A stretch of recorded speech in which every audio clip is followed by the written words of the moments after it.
ಜನರು ಅನಾರೋಗ್ಯ ಕಂಡುಬಂದರೆ ತಕ್ಷಣ ವೈದ್ಯರನ್ನು ಸಂಪರ್ಕಿಸುವಂತೆ ಜಿಲ್ಲಾ ಆರೋಗ್ಯಾಧಿಕಾರಿ ಡಾಕ್ಟರ್ ನೀರಜ್ ಬಿವಿ ತಿಳಿಸಿದ್ದಾರೆ. ಪತ್ರಕರ್ತರೊಂದಿಗೆ ಮಾತನಾಡಿದ ಅವರು, ಕೆಎಫ್ಡಿ ಶಂಕಿತರ ರಕ್ತ ಮಾದರಿ ತಪಾಸಣೆಗೆ ಜಿಲ್ಲೆಯಲ್ಲಿ ತಪಾಸಣೆ ಕೇಂದ್ರ ಇಲ್ಲ.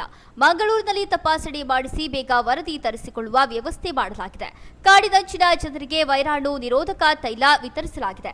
ಕಾಡಿಗೆ ಹೋಗುವ ಮೊದಲು ಅದನ್ನು ಹಚ್ಚಿಕೊಂಡು ಹೋಗಬೇಕು. ಮಂಗ ಸತ್ತಿದ್ದರೆ ಮಾಹಿತಿ ನೀಡಬೇಕು ಎಂದರು. ಜಿಲ್ಲೆಯಲ್ಲಿ ಈವರೆಗೆ ಸಿದ್ದಾಪುರದಲ್ಲಿ 45, ಅಂಕೋಲದಲ್ಲಿ 1 ಪ್ರಕರಣ ಸೇರಿ ಒಟ್ಟು 46 ಜನರಿಗೆ ಕೆಎಫ್ಡಿ ಸೋಂಕು ತಗುಲಿರುವುದು ಪತ್ತೆಯಾಗಿದೆ. ಜಿಲ್ಲೆಯಲ್ಲಿ ಮಂಗನ ಕಾಯಿಲೆಯಿಂದ 2 ಸಾವು ಆಗಿದೆ. ಕಾಯಿಲೆ ವಿರುದ್ಧ ಜನರಲ್ಲಿ ಜಾಗೃತಿ ಮೂಡಿಸಲಾಗುತ್ತಿದೆ ಎಂದರು.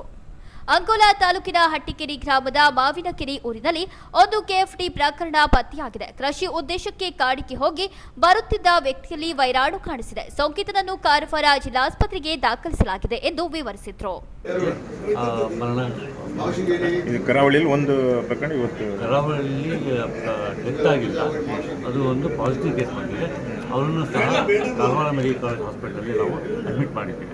ನಮಗೆ ಮುಖ್ಯವಾಗಿ ಈ ಒಂದು ಕಾಯಿಲೆ ಬಗ್ಗೆ ಜನರಿಗೆ ಮಾಹಿತಿಯನ್ನು ತಿಳಿಸುವಂಥದ್ದು, ಅವರಿಗೆ ಎಲ್ಲಿ ಅವರ ವಾಸ ಮಾಡೋ ಸ್ಥಳದಲ್ಲಿ ಸುತ್ತಮುತ್ತ ಎಲ್ಲಿ ಮಂಗನ ಸಾವು ಆಗ್ತದೆ ತಕ್ಷಣಕ್ಕೆ ಆರೋಗ್ಯ ಇಲಾಖೆ ಸಿಬ್ಬಂದಿಯವರಿಗೆ ಅಥವಾ ಗ್ರಾಮ ಪಂಚಾಯತಿ PDOಗಳಿಗೆ ಅಥವಾ ಫಾರೆಸ್ಟ್ ಡಿಪಾರ್ಟ್ಮೆಂಟ್ ಅಧಿಕಾರಿಗಳಿಗೆ ಅಥವಾ ವೆಟರ್ನರಿ ಇಲಾಖೆ ಅಧಿಕಾರಿಗಳಿಗೆ ಮಾಹಿತಿಯನ್ನು ಕೊಡುವಂಥದ್ದು ಬಹಳ ಮುಖ್ಯ ಆಗ್ತದೆ.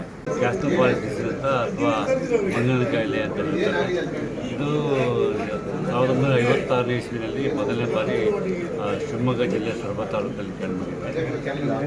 ಈಗ ನಮ್ಮ ಉತ್ತರ ಕನ್ನಡ ಜಿಲ್ಲೆಯಲ್ಲಿ ಒಟ್ಟು ಹಿಂದೆ ಎಲ್ಲ 7 ತಾಲೂಕುಗಳಲ್ಲಿ ಇದು ಕಂಡುಬಂದಿದೆ. 2019 ಈ ಕಾಯಿಲೆ ಕಂಡುಬಂದಿದೆ.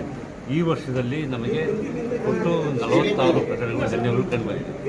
ಈ ಒಂದು ಮಂಗನ ಕಾಯಿಲೆ ಲಕ್ಷಣಗಳು ಮುಖ್ಯವಾಗಿ ಜ್ವರ ಬರುತ್ತದೆ. ಇದೊಂದು ವೈರಾಣು ಜ್ವರ, ವೈರಲ್ ಫೀವರ್ ಅಂತಾರೆ. ಇಲ್ಲಿ ಟಿಕ್ಸ್ ಅಂತ ಇರ್ತದೆ. ಈ ಟಿಕ್ಸ್ಗಳು ಕಚ್ಚಿದ ನಂತರ, ಇನ್ಫೆಕ್ಟೆಡ್ ಟಿಕ್ಸ್ಗಳು ಕಚ್ಚಿದ ನಂತರ 3 ರಿಂದ 8 ದಿನದ ಅವಧಿಯೊಳಗೆ ಮನುಷ್ಯರಿಗೆ ಜ್ವರ ಬರುತ್ತದೆ.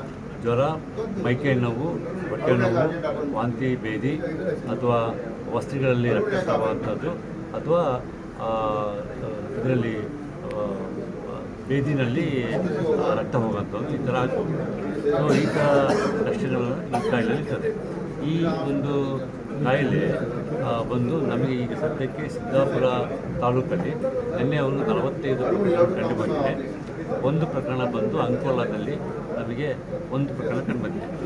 45 ಪ್ರಕರಣಗಳಲ್ಲಿ ನಾವು ಮನೆ ಮನೆಗೆ ಭೇಟಿ ಮಾಡಿ ಈಗ ಜನರಿಗೆ ಈ ಕಾಯಿಲೆ ಯಾವ ಥರ ಬರ್ತಾ ಇದೆ ಅಂತ ಅವರಿಗೆ ನಾವು ಆರೋಗ್ಯ ಶಿಕ್ಷಣ ಕೊಡ್ತಾ ಇದ್ದೇವೆ.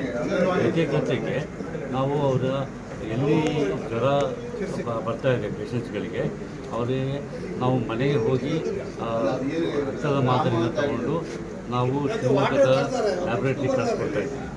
ರಕ್ತದ ಮಾದರಿ ತಗೊಂಡ 24 ಗಂಟೆ ಒಳಗಡೆ ನಮಗೆ ರಿಪೋರ್ಟ್ಗಳು ಬರ್ತಾ ಇದೆ.